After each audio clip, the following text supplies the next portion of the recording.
नहीं, लोकसभा का चुनाव अपना दल से लड़े ना, तो बीजेपी से पूछिए काहे टिकट दिया था गठबंधन में। आपसे ना पूछो, आपसे ना पूछो कि राजूपाल का मर्डर उसने कब और कैसे प्लान किया। आपसे ना पूछो कि 90-94 के बीच में 2 बार कौन मुख्यमंत्री था। 30 सेकंड, अरे आप 30 सेकंड दीजिए ना हमको, हम आपको जवाब दे रहे हैं। अखिलेश यादव जी ने जब पॉलिटिक्स शुरू करी, समाजवादी पार्टी के अध्यक्ष हुए और चीफ मिनिस्टर हुए उत्तर प्रदेश के, जितने भी दागी टेंटेड माफिया, डीपी यादव, ये फलाना ढमकाना, किसी का उत्तर प्रदेश में बाहर चले गए थे, समाजवादी पार्टी में नो एंट्री। लेकिन आप मुझे बताइए एक बात ईमानदारी से, जब हम राजनीति में अपराध की बात करेंगे तो समाजवादी पे, बसपा पे, कांग्रेस पे बात करेंगे, भारतीय जनता पार्टी पे बात नहीं करेंगे। बिल्कुल करेंगे, 48% बिल्कुल करेंगे, लेकिन इसका मतलब नहीं है कि सपा बसपा को छोड़ देंगे। ये बिल्कुल उम्मीद मत करिए।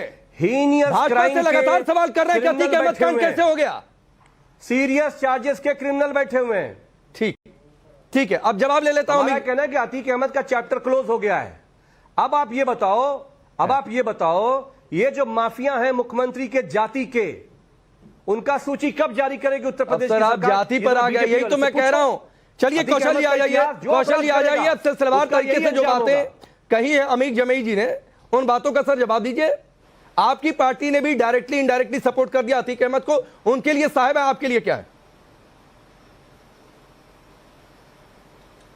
राकेश जी, कोई भी माफिया माफिया है। ये कोई एम वाई पॉलिटिक्स वाले हम नहीं हैं, जो एम का मतलब माफिया और एम का मतलब धर्म और वाई का मतलब जाति बना के चलते हैं। तो ये समाजवादी पार्टी है जिसने एक माफिया को, एक डॉन को, एम वाई फैक्टर को सेटिस्फाई करने के लिए, केवल और केवल तुष्टीकरण की राजनीति करने के लिए उसने टिकट दिया। और एक बार नहीं, एमएलए का टिकट दिया, सांसद का टिकट दिया, ऐसे माफिया को पार्लियामेंट में पहुंचाया। और मेरे दोस्त पूछ रहे हैं कि क्या हुआ। मैं पूछना चाहूंगा कि जब सिटिंग एमएलए को प्रयागराज की सड़कों पे दौड़ा दौड़ा के मारा जाता है, जब कृष्णानंद राय के ऊपर 700 राउंड गोलियां चलती हैं, जब मदरसे से नकाब उठा करके देखने के बाद लड़कियों का रेप करके मदरसे के सामने फेंक दिया जाता था, और उसी अतीक अहमद को जब स्टेज होता था पॉलिटिक्स का जिसमें अतीक अहमद इनवाइटेड नहीं होता था और आपके माननीय चीफ मिनिस्टर स्टेज पे बुलाते थे और पीछे नहीं बिठाते थे, अपने बगल में बिठाते थे, तो पुलिस वाले क्या करेंगे? और जजेस का हाल देखिए। पुलिस की बात कर रहे हैं, पुलिस वाले उनके साथ बैडमिंटन खेलते थे। यही अतीक अहमद था ना, आपकी सरकार थी ना, आप ही की सरकार थी ना, जो बुलडोजर करने के बाद अतीक अहमद का घर गिराया गया, तो उसमें टॉर्चर रूम मिलता है। ये आपकी सरकार थी ना। सूरज कली के पति के ऊपर गोलियां चलती हैं, ये आपकी सरकार थी ना। गवाह को चाबुक से मार मार कर उसकी खाल निकाल दी जाती है, उसकी बात करेंगे ना। एसिड डाल करके गवाह को जला दिया जाता था, उसकी बात करेंगे ना।